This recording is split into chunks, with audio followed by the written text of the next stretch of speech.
Hi friends, welcome back to Shivakundana vlogs. ముందుగా అందరికీ ఉగాది శుభాకాంక్షలు. ఈరోజు మనం ఈ వీడియోలో ఉగాది స్పెషల్గా 3 సాంప్రదాయ వంటకాలు ఎలా తయారు చేసుకోవాలో చూద్దాం. ఆ 3 ఏంటంటే ఉగాది పచ్చడి, బొబ్బట్లు, ప్రతి పండక్కి కామన్గా చేసుకునే పులిహోర. ఉగాది అంటే కొత్త సంవత్సరానికి ఆరంభం మాత్రమే కాదు, మన సాంప్రదాయాలు, రుచులు, ఆనందాల కలయిక కూడా. ఈ వీడియోలో మీరు ఈ 3 వంటకాలను స్టెప్ బై స్టెప్ చాలా సింపుల్గా నేర్చుకోండి. ముందుగా బొబ్బట్లు ఎలా తయారు చేసుకోవాలో ఇప్పుడు చూద్దాం. ముందుగా కుక్కర్ గిన్నె తీసుకొని 1 కప్పు పచ్చిశనగపప్పు తీసుకోవాలి.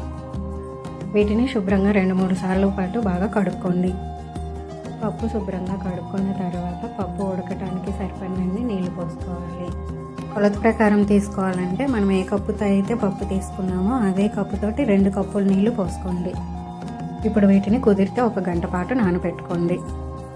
ఇప్పుడు నానేలోపు బొబ్బట్లు చేసుకోవడం కోసం మైదా పిండిని ప్రిపేర్ చేసుకుందాం.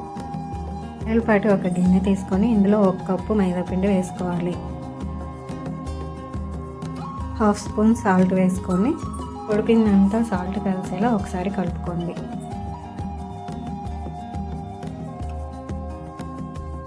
సాల్ట్ అంతా బాగా పిండిలో కలిసిన తర్వాత ఇప్పుడు కొంచెం కొంచెంగా వాటర్ పోసుకుంటూ పిండిని కలుపుకోవాలి. వాటర్ చూసి పోసుకొని పిండిని కలుపుకోండి. మరీ ఎక్కువ పోస్తే మరీ బాగా లూజ్ అయిపోతుంది. కలుపుకుంటూ చూసుకొని కలుపుకోవాలి. ఇలా కలుపుకున్న తర్వాత ఇందులో కొంచెం ఆయిల్ వేసుకొని, కొంచెం ఎక్కువగానే ఆయిల్ వేసుకోండి. పిండి అంతా ఆయిల్ కలిసేలా బాగా కలుపుకొని వీడియోలో చూపిస్తున్న విధంగా పిండి అంతా ఒక పక్కకు చేర్చుకొని ఇలా పెట్టి మూత పెట్టుకొని పక్కన పెట్టుకోవాలి. బొబ్బట్లు చేసుకోవడానికి ఒక 2 గంటల ముందుగా ఈ పిండిని కలిపి పెట్టుకోండి. అప్పుడే బొబ్బట్లు చాలా మృదువుగా వస్తాయి. గంట తర్వాత మనం నానబెట్టుకున్న పచ్చిశనగపప్పులో రుచి కోసం చిటికెడు సాల్ట్ వేసుకోండి. సాల్ట్ వేసుకున్న తర్వాత స్పూన్ తోటి అంతా ఒకసారి కలుపుకోండి. ఇప్పుడు కుక్కర్ మూత పెట్టి విజిల్ పెట్టుకొని స్టవ్ వెలిగించి స్టవ్ లో ఫ్లేమ్లో పెట్టుకొని 5-6 విజిల్స్ వచ్చే వరకు పప్పు మెత్తగా ఉడికే వరకు ఉడికించుకోవాలి. ఈ పప్పు ఉడికేలోపు బొబ్బట్లకు కావాల్సిన బెల్లాన్ని తుడిమి పెట్టుకుందాం.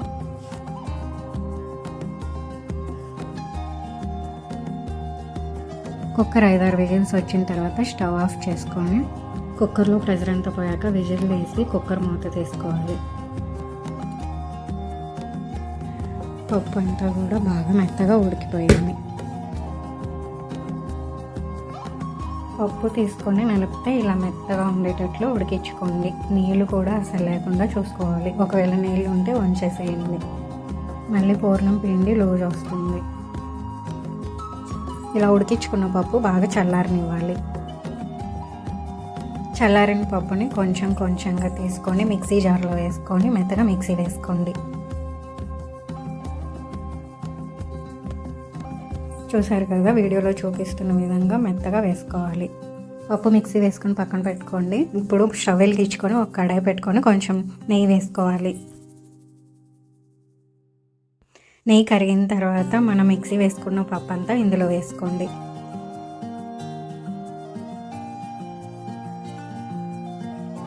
ఈ మిక్సీ వేసుకున్న పప్పుని నెయ్యిలో అంతా కలిసేలాగా ఒకసారి కలుపుకోవాలి.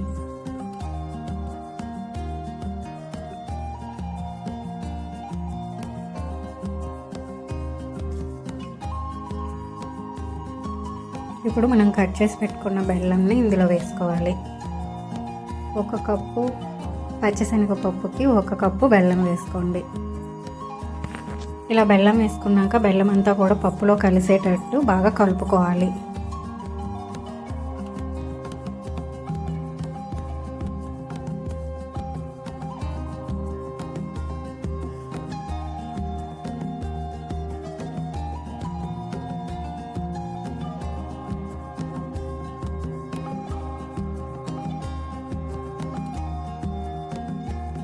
బెల్లం అంతా కూడా పప్పులో కలిసి ఈ విధంగా పిండి అంతా పూర్ణం పిండిలా తయారయ్యేలా కలుపుకుంటూ ఉండాలి. బెల్లం కరిగి ఇలా పూర్ణం పిండి తయారవుతుంది.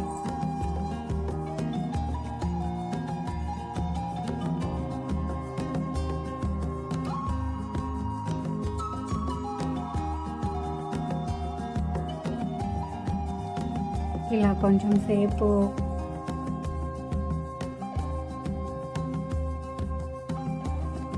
ఇలా పూర్ణం పిండి బాగా బెల్లం కలిసిన తర్వాత కూడా కొంచెం సేపు ఉడికించుకుంటే బొబ్బట్లు 4-5 రోజులు ఉన్నా కూడా స్మెల్ రాకుండా ఉంటాయి.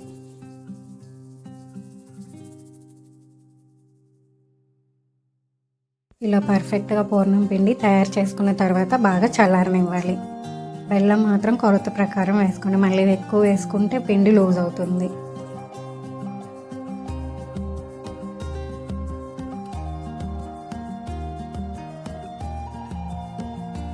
కొంచెం ఇలాచీ వేసుకొని మళ్ళీ అంతా కలుపుకొని చల్లారిన తర్వాత చిన్న చిన్న ముద్దలుగా చేసి పక్కన పెట్టుకోవాలి.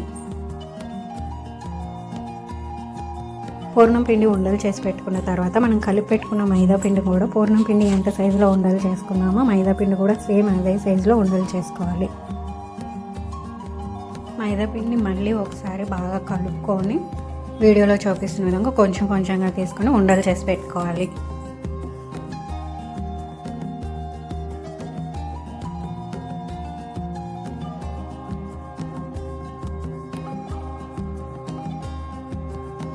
వీడియోలో చూపిస్తున్న విధంగా మైదా పిండి ఉండలు చేసుకున్న ఒక ఉండ తీసుకొని అందులో పూర్ణం పిండిని తీసుకొని వీడియోలో చూపిస్తున్న విధంగా పెట్టుకోవాలి. ఈ విధంగా మైదా పిండితోటి పూర్ణం పిండి అంతా కప్పు వేసుకొని ఒక పాలిథిన్ కవర్లో ఈ పిండిని పెట్టుకొని వీడియోలో చూపిస్తున్నట్టు బాగా పల్చగా ఒత్తుకోండి.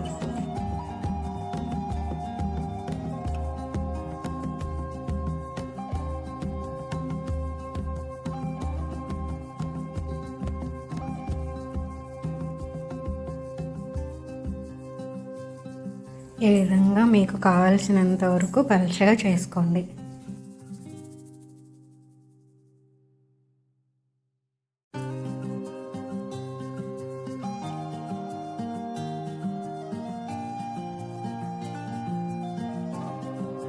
ఇలా బాగా సాదుకున్న తర్వాత వీడియోలో చూపిస్తున్నట్టు కవర్ తీసి పైన కవర్ వరకు తీసేసి నెమ్మదిగా మనం చేసుకున్న బొబ్బట్ని చేతిలోకి తీసుకోవాలి. ఈ బొబ్బట్ను ఒక ప్లేట్లో వేసి పెట్టుకోండి. స్టవ్ వెలిగించి పెన్నం పెట్టుకొని పెన్నం వేడెక్కాక నెయ్యి వేసుకోవాలి. మనం చేసి పెట్టుకున్న బొబ్బట్ని ఈ పెన్నంపై వేసుకొని దీనిపైన కూడా నెయ్యి అప్లై చేసుకోవాలి. వీడియోలో చూపిస్తున్నట్టు ఈ విధంగా నెయ్యి పైన అప్లై చేసుకోండి. బాగా నెయ్యి ఎక్కువ వేసుకుంటే బొబ్బట్లు బాగా సాఫ్ట్గా మెత్తగా వస్తాయి, టేస్ట్ కూడా చాలా బాగుంటాయి.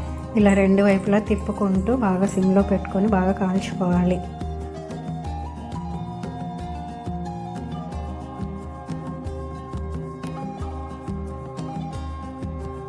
ఇలా రెండు వైపులా కాల్చుకున్న తర్వాత తీసి ఒక ప్లేట్లో వేసుకోండి.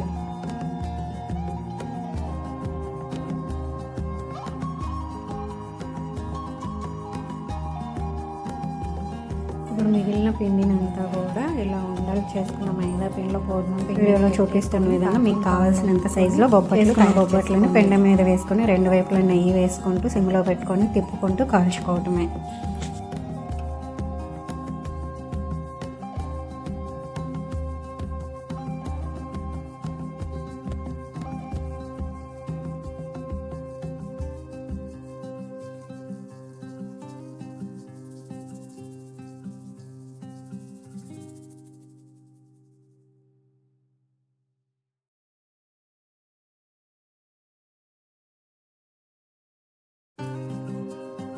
ఇలా బొబ్బట్లన్నీ చేసుకున్న తర్వాత విడివిడిగా వేసుకోవాలి.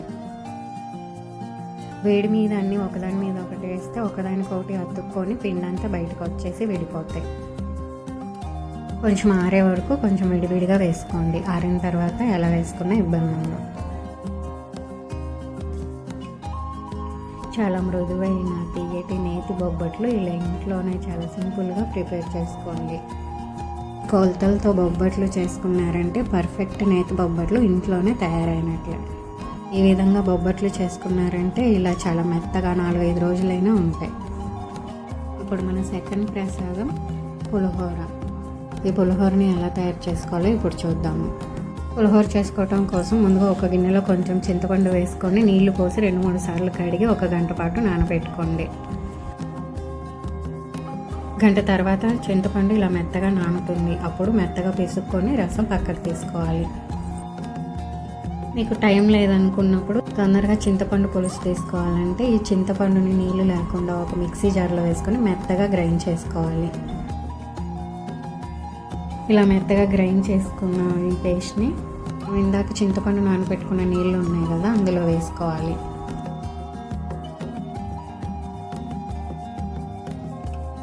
నీళ్ళల్లో వేసుకొని అంతా ఒకసారి కలుపుకొని ఇందులో ఉన్న పీచులు అవన్నీ కూడా తీసేసేయండి. పులుసును పక్కన పెట్టుకోవాలి. ఇప్పుడు స్టవ్ వెలిగించి గిన్నె పెట్టుకొని 3 స్పూన్ల వరకు ఆయిల్ వేసుకోవాలి. ఆయిల్ వేడెక్కాక మనం తీసి పెట్టుకున్న చింతపండు పులుసుని ఇందులో వేసుకొని వీడియోలో చూపిస్తున్నట్టు బాగా కలుపుకోవాలి. ఆయిల్లో చింతపండు పులుసు అంతా కూడా బాగా ఉడికి దగ్గర పడే వరకు కలుపుకుంటూ ఉండాలి. ఇందులో కొంచెం పసుపు, కొంచెం సాల్ట్ వేసుకొని మళ్ళీ ఒకసారి కలుపుకోవాలి. ఈ పులుసు ఉడికేలోపు మనం ఇంకోవైపు స్టవ్ వెలిగించి కడాయి పెట్టుకోవాలి. ఈ చింతపండు పులుసు ఉడికేలోపు మరోవైపు స్టవ్ వెలిగించి కడాయి పెట్టుకోవాలి. ఇందులో 1 స్పూన్ పచ్చిశనగపప్పు, 1 స్పూన్ మినప్పప్పు, 1 స్పూన్ జీలకర్ర, 1/2 స్పూన్ మెంతులు,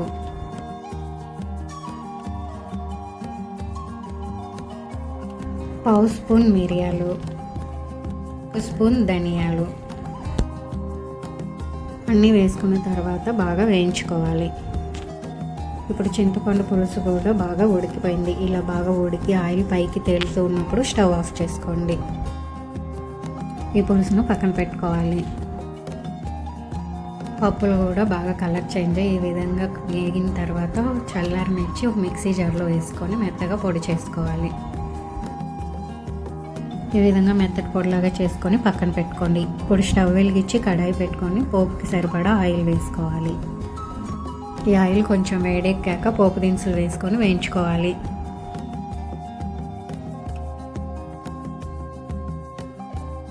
పోపు దినుసులు కొంచెం వేగిన తర్వాత కొంచెం జీడిపప్పు వేసుకొని వేగనివ్వాలి.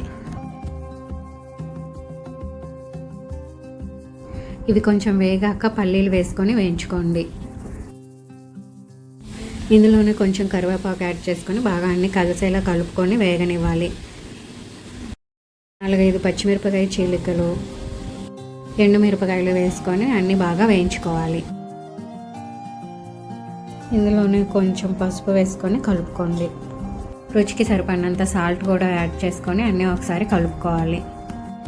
ఇప్పుడు అన్నీ బాగా వేగిన తర్వాత స్టవ్ ఆఫ్ చేసుకొని వీటిని పక్కన పెట్టుకోండి.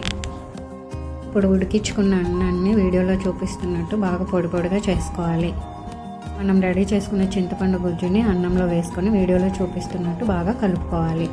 అన్నం అంతా కలిసేలా కలుపుకోండి. చింతపండు పులుసు అంతా అన్నంలో కలిసిన తర్వాత మనం పప్పులు వేయించి మిక్సీ వేసి పొడి చేసి పెట్టుకున్నాం కదా, ఆ పొడి ఇందులో వేసుకొని అన్నం అంతా కలిసేలా కలుపుకోండి. ఇప్పుడు పోపు పక్కన పెట్టుకున్నాం కదా, ఈ పోపుని అన్నంలో వేసుకొని కలుపుకోవాలి. అన్నం అంతా పోపు కలిసేలా జాగ్రత్తగా కలుపుకోవాలి. మరి అన్నం మెత్తగా కాకుండా మరి గట్టిగా కాకుండా పులిహోరకి మీడియంగా ఉడికించుకోవాలి. రుచికరమైన ప్రసాదం పులిహోర రెడీ అయింది. ఇప్పుడు ఉగాది పచ్చడి ఎలా తయారు చేసుకోవాలో చూద్దాం. ఉగాది పచ్చడి తయారు చేసుకోవటం కోసం ముందుగా ఒక గిన్నె తీసుకొని కొంచెం చింతపండు వేసుకొని నానబెట్టుకోవాలి. చింతపండు 2-3 సార్లు కడిగి నీళ్లు పోసి ఒక అరగంట పాటు నానబెట్టుకోండి. చింతపండును పక్కన పెట్టుకొని ఒక మామిడికాయని సన్న ముక్కలుగా కట్ చేసుకోవాలి.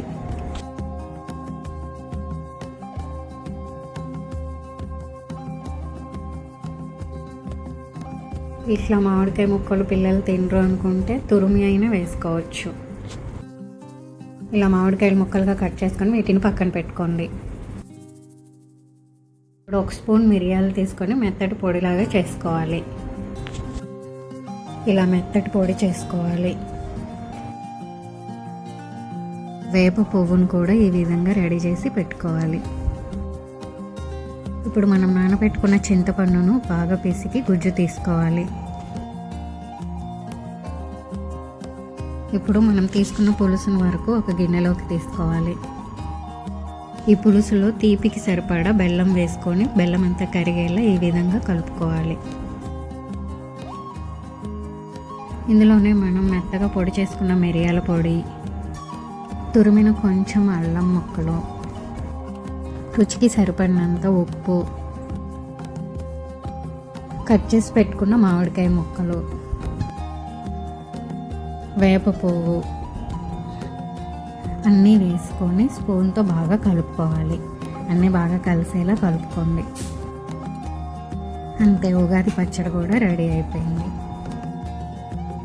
ఇలా ఈ 3 ప్రసాదాలు మీరు కూడా ఈసారి ఉగాదికి ఇంట్లో ట్రై చేయండి. ఈ వీడియో నచ్చితే సబ్స్క్రైబ్ చేసుకోండి.